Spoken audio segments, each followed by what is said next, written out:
Yes, lads and ladies, welcome back to the first episode of Talk Tottenham of the season. I'm excited. Hopefully you guys are welcome. Smash that thumbs up button before we get into it. That would be greatly appreciated.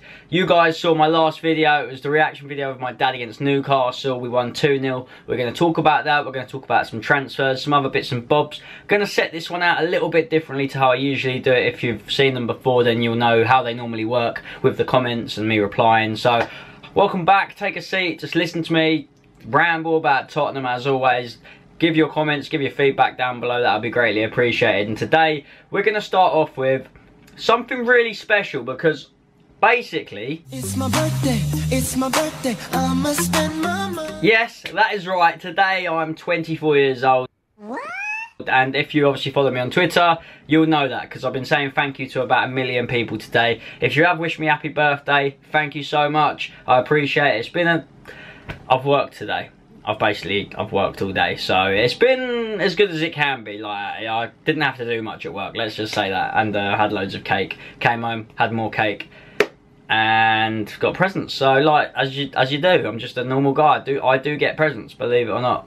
Not always very good ones, but what can you say? Now, I'm only joking. I did get some really great presents. So, but the best present is going to be if Spurs beat Chelsea on Sunday. That's something else we can talk about. I'm going to sit here. Way this is going to work, everyone that basically tweeted me how this episode's going to work is when I ask and say, what should we talk about? Everyone was saying talk about the transfers, the Newcastle game, and the Chelsea game. So that's what we're going to talk about. We're basically going to talk about that. We're going to jump into things. I'm going to try and not cut anything. I'm just going to try and keep it as a straight video. Like, don't interrupt, like skip cutscenes or anything, whatever. You know what I mean. So basically, let's jump into it. Transfers. You've got Sanchez, Barkley, the right back, Aurier, and who else have we been linked with? We've been linked with Bold Keita, the winger. And there was your first cutscene because I actually forgot who he was, so I had to skip it. But if we signed all four of them, we'd be serious title challengers. And I'm going to put that out there straight away. Title challengers. I'm watching. My timeline's going a bit nuts right now because Liverpool are playing in the Champions League. But anyway, Bald would be brilliant. I'm sorry if I pronounce his name. I'm just going to call him Keita. That might be easier. But he'd be excellent. He'd be perfect to what Spurs need. That bit of pace on the wing, I think we definitely need it. Obviously, we saw against Newcastle, as soon as Son came on, that little bit of that spark that you just get when Son comes on, like he had done for the whole of last season, was excellent. Barkley, people have been saying, oh, I'm not too sure. And then you got the people that are like, oh, I'll just have him because it's a signing. I'm kind of like on the fence. I think he's a good player. He's nowhere near Eriksen or Ali's level, but under Pochettino, he could be brilliant. So I'm more than happy for Spurs to go and spend 30 million. No more. 30 million. Sanchez, on the other hand, I want him. I think he's brilliant. I remember seeing him against Man United and I thought he had a good game. I just said brilliant. But he's an upcoming prospect. He's obviously played under Toby and Jan Vertonghen and he's Eriksen at Ajax. I think that's a serious one. That couldn't go through. I feel like that is one that could happen. And then obviously you've got Aurier, who's just come out of the blue a bit recently. The right back from PSG, if you don't know who he is. Strong, quick, good in possession. He gets forward. He's a very good right back.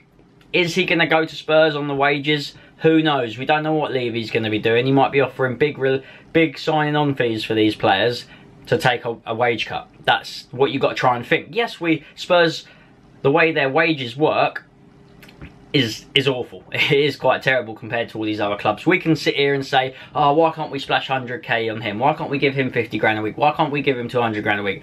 Because we're Tottenham. We don't do it that way because Spurs don't do it simply. That's just not the way we work. They could say, Aurier, I'm just using him for an example, take a 50 grand wage cut and we'll give you a £2 million sign-on fee. But that's how it could work. I don't actually know. Transfers aside, that's my view on that. That's a quick intake on that. Obviously, I haven't got any comments on the screen. I'm going to leave that for the next one. So, I mean, I do like seeing your guys' feedback. I love talking about it. But for this episode, you're just going to have to listen to me, mate. Going in the Newcastle game, Kyle Walker-Peters. Everyone saw him on the team sheet. Everyone... I can honestly say before the start of the game, I put my nose up to him. I was like, he's got the same name as Kyle Walker. Well, he hasn't because it's Peters, but I'm not feeling it. I'm not feeling it. I don't think he's going to be great. And he ended up having a really, really solid performance. He didn't do anything wrong. He got forward. He tried beating his man. He got some crosses in the box. Got man of the match. What more can a guy do? Obviously, apart from score, but he's a defender, he's not expected to. He had a brilliant game. I was really impressed with him. And if he plays like that, I mean, he's going to start against Chelsea, I'd like to think, because he's honestly earned that. He's earned to play. We got the 2-0 victory. Two really good goals. One from Ben Davies, which you could say was a bit scrappy, but the play to get there was really good. And the cross from Ericsson to Dele Alli, yet another assist, yet another link-up play between those two.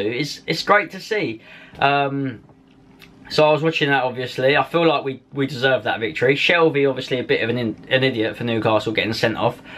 But we were in full control of that game. They had a few chances here and there. Gale left foot over the bar. I think we were in full control, to be honest. And we came away with the 3 points. Because I was nervous about that one. I'm sure a lot of you guys out there were as well. Newcastle's not the easiest place to go. They've obviously smashed the championship. They've come up. And they're our bogey team a lot of the time. So it was lovely to get the 3 points there. We move on. We've got Chelsea on Sunday. And I'm going, by the way. I am going, by the way. And I am sitting. I've got my ticket here. This isn't where I'm always going to be sitting. I'm going to be sitting in block 533. So they're the tickets that I've got. I'm going to be going with my dad. I think he's sitting 2 rows behind me. But before the game, before I talk about the Chelsea game, we'll be by the Bobby Moore statue. So if you are going, that's where I'll be. Follow me on Snapchat. It's Slokesy. It'll be in the description. XJoeMax on Twitter. You'll be able to keep up to date. You'll know where I am if you're going. If you're not, watch on telly. Up the Spurs. Chelsea. Can we beat them? Yes, they've got injuries.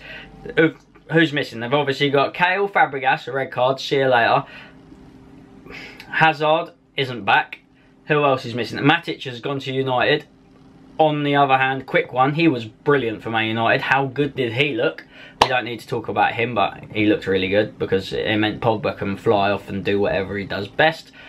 And Chelsea just don't look the same. I mean, they've got Willian, and obviously, I mean, tell me if I'm wrong, Morata, I'm not scared of Morata, fingers crossed. Willian, brilliant player, he can do bits, he can really cause us trouble. So we'll see what happens. I'm going to go into that game. I'll be nervous on the day, obviously, because it's Chelsea. You're going to be, it's a London derby at Wembley as well, first. But that place is going to be absolutely rocking. I cannot wait. That place is going to be absolute bits. And I tell you what, if we come away 3 points against Chelsea, first game at Wembley, that's how the reaction's going to be. It's just going to be unbelievable. I cannot wait. And that, I mean, I've obviously bragged. What have I said about? I've said about transfers, I said about Kyle Walker-Peters, I said about Chelsea. What else was I quickly going to talk about? There was one thing. Let me, bear with me. Bear with me. Bear with me. How did Harry Kane miss that chance, by the way, where he hit the post? Anyway, comment down below also players you want to see us get rid of, because it's time to go. Sissoko, I want him gone. I'm sorry, I'm not giving him any more chances now. This is a big season. This is an absolutely huge season for Tottenham. We can't afford to blow it. We need signings. We've established that. Danny Rose. I've just seen it flash up on my timeline. Danny Rose. What are we making about that situation? What an idiot. Danny Rose. What on earth are you thinking 2 days before the Premier League season starts to go and say, I want more money, sort of thing? Because, fair enough, you can think it. Say it 2 months ago. Say it. You can all talk about it. Go to Pochettino behind. Don't go to the Sun or any newspaper and start blabbering all of this about, oh, I want to move up north. I can't remember how the actual interview went, but it was basically Rose saying he wants more money, he wants to go up north, and then I see him linked with like Chelsea. I just don't know. It's absolutely ridiculous. Danny Rose, what are you thinking? But I've seen rumours saying we want to keep him. I mean, I'm not going to lie, I'd love to keep him. Danny Rose, I still think he's one of the best left-backs in the league, if not the best left-back. So, that's a very interesting one. Ben Davies, unfortunately, just isn't strong enough, and it pains me to say that because he had a good game, but Newcastle just obviously, I mean, he had a good game. Let's just say Newcastle weren't great going forward. Davis, it doesn't take much for the ball to be put past him. He's out of position a lot. I've seen it a lot. I've got an itchy nose. And that is that. So we've done transfers, Kyle Walker, Peters, Chelsea, Danny Rose. I don't know if there's anything else we can talk about right now. We've obviously spoke about the Newcastle game, and I've just spoke for a non-stop 10 minutes. So if you have enjoyed, if you have watched it till the end, that's greatly appreciated. Honestly, I can't thank you enough. I'll have to get my dad on one of these episodes and just see his thoughts. That's if something that you'd want. if you've watched this to the end and we can achieve like 200 likes again, that would be brilliant. If you're a new subscriber, welcome to the channel. Have a day off, that's my motto. And welcome. It's big, I'm buzzing, big season. I'll see you guys later, take care. It's my birthday, by the way.